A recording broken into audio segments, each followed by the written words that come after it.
जय हिंद।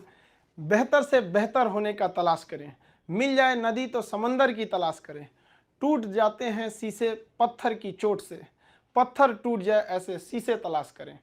आज हम आपसे बीच में बात करते हैं अपने बचपन की कुछ कहानियों की। बचपन में एकदम जैसे गांव की एक जिंदगी होती है, कहीं से जाओ लकड़ी तोड़ के लाओ, आम तोड़ के लाओ। बचपन में हम लोग के घर पे गाय वगैरह भी थी, छोटे छोटे जानवर वगैरह, ये सब के पालने में इन लोग के लिए करते रहो। ये सब करते करते बचपना निकल गया। बचपन से ऐसे जिंदगी चल रही थी नॉर्मल एक मिडिल फैमिली के तौर पे। बचपन में हम बहुत बदमाश थे। मेरी मम्मी को सबसे ज़्यादा परेशानी थी, क्योंकि जॉइंट फैमिली होने की वजह से क्या होता था कि परिवार में बहुत लोग रहते थे, मोहल्ले वाले, पड़ोस वाले, और उस समय मोबाइल वगैरह नहीं होती थी। हम लोग यही गुल्ली डंडा वगैरह वाला खेलते रहते थे। डेली किसी न किसी से हम झगड़ा किए रहते थे। मेरी मम्मी परेशान होकर रहती थी, करेगा क्या जिंदगी में, बहुत परेशानी हो जाती थी। और इस बीच मेरे पिताजी जो थे वो अलग अलग जगहों पे वर्क करते रह गए, कभी शिप बिल्डिंग में, कभी पाइपलाइन में, कभी फॉरेन में, अलग अलग जगह पे। एक स्टेबल नहीं रहा, जिसका खामियाजा हम लोग को आगे जाके बहुत बड़ा भुगतना पड़ गया था। और बचपन में थोड़ा सा फाइनेंशियली प्रॉब्लम होने की वजह से हर चीज़ लिमिटेड तौर पे मिला। स्कूल, हम एक नॉर्मल से स्कूल में गए, और पेंसिल वगैरह तक का भी बचपन में हिसाब मिलता था। पेंसिल खरीद के आती थी, उसमें से आधा काट के आधा तुम लो आधा तुम लो, तुम्हारा पहले कैसे खत्म हो गया, तुम्हारा ज़्यादा कैसे चला।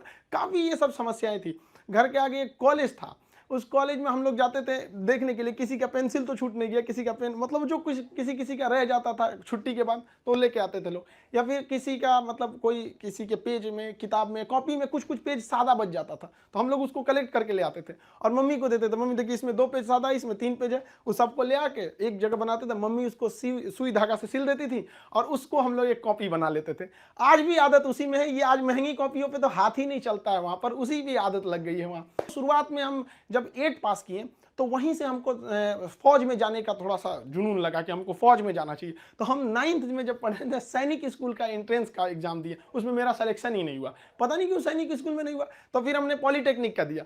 तो पॉलिटेक्निक के भी उसमें देखिए एक्चुअली क्या है कि जो एकेडमिक पढ़ाई होती है उससे थोड़ा सा बेटर होता है जो कॉम्पिटिटिव होती है। तो 8 के बाद ही सैनिक के लिए एक कॉम्पिटिटिव वाला माहौल आ गया था। फिर पॉलिटेक्निक में दिए, उसमें रैंक अच्छा नहीं आया तो हम कहे छोड़ो, अब नॉर्मल 10th यानी मैट्रिक करते हैं, उसके बाद इंटर करते हैं। इंटर करने के बाद फिर हम लोग ने सोचा कि एनडीए का देते हैं। इस बीच एआई ट्रिपल हम लोग के वक्त में होता था, एआई ट्रिपल ही, उसको दिए। आईआईटी के दिन तो हम सोए रह गए थे वहाँ, मतलब एग्जाम ही नहीं दे पाए। और फिर एनडीए के गए सिलेक्शन के लिए, तो एनडीए में रिटन एग्जाम हुआ, वो काफ़ी ठीक ठाक था। और एनसीसी वगैरह हम लोग ने किया था, तो उससे फौज से काफ़ी ज़्यादा उससे जानने को मिल गया, कौन सा हथियार कैसे काम करता है। ये वो एक जुनून हो गया कि भाई हम लोग को ये कॉन्फिडेंस था ना कि फौज में हो जाएंगे तो ट्रेनिंग की कुछ खास जरूरत नहीं पड़ेगी। हम लोग तो इसे बहुत हद तक जानते हैं हथियारों के बारे में। सब होने के बाद वहां पे क्या होता है कि ये सिलेक्शन काफ़ी प्रोसीजर काफ़ी कॉम्प्लेक्स होता है। वहाँ मेडिकल जांच होती है हर चीज़ का। मेरा हाथ काफ़ी टेढ़ा है, अभी इतना टेढ़ा होने की वजह से दोनों हाथ कि मतलब अब मेडिकली आउट कर दिया जाए। अब मेडिकल आउट होने की वजह से ये सब चीज़ें सही नहीं हो सकती हैं। तो यही एक तो वही था मेरे लाइफ का। इसके आगे हमने कोई सपना ही नहीं देखा था कि हमको कुछ और भी करना है। शुरू से ही फौज में ही जाना था हमको। अब हमारे लिए तो एकदम विकट परिस्थिति हो गई, साथ ही साथ फाइनेंशियली भी दिक्कत हो गया। अब क्या करें। तो नॉर्मल एक सरकारी स्कूल से इंटर था मेरा, फिर एक नॉर्मल ग्रेजुएशन किए, ग्रेजुएशन बीएससी। अब इसमें फाइनेंशियली दिक्कत भी बहुत ज़्यादा आ गया। इन दिक्कत में सबसे ज़्यादा साथ दिया मेरे 3 दोस्तों ने, सोनू शर्मा, पवन सिंह। इन दोनों ने मुझको फाइनेंशियली बहुत हेल्प किया ग्रेजुएशन के दौरान। बाकी लोग की फाइनेंशियली ठीक थी, हेमंत की भी सही नहीं थी, तो वो सेल्फ डिपेंडेंट था। तो हेमंत ने कहा कि एक काम कर दो भाई, चलो तुम भी को टीचिंग में ले आते हैं। तो उसने क्या किया, हम एक कोचिंग में गए। वहाँ पे मतलब काफ़ी स्टूडेंट जो थे, मतलब बहुत ज़्यादा नहीं थे, नॉर्मल था कोचिंग वहाँ पे। वहाँ हम गए तो हमको फर्स्ट दिन केवल 6 लड़के मिले, और 6 लड़के में अजीब सा माहौल हो गया। वो हमको, मेरी दाढ़ी उड़ी भी नहीं थी, तो अजीब, उनको लगा कि तो हम ही लोग के बीच का है।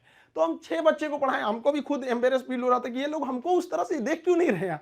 अब उसको 6 लड़कों से अगले दिन वो 50 हो गए, फिर 100, 150, इतना तेज बढ़ने लगा। अब वो कोचिंग वाला जो था उसको लगा कि नहीं भाई पैसा तो ठीक आ रहा है यहाँ पे, ये तो ठीक ठाक है। तो उन्होंने हमको कह दिया कि भाई देखिए सर, आपको अपना नाम, पता, एड्रेस, मोबाइल नंबर कुछ भी नहीं देना है। हम क्या, हमको जरूरत भी नहीं है इसकी, हमको चुपचाप पीजी वगैरह करना है यहाँ पे। हमारी तो फौज का सपना टूटा था, समझ में नहीं आ रहा था करे क्या करें यहाँ पर, क्योंकि लाइफ बड़ी अजीब चीज होती है। जब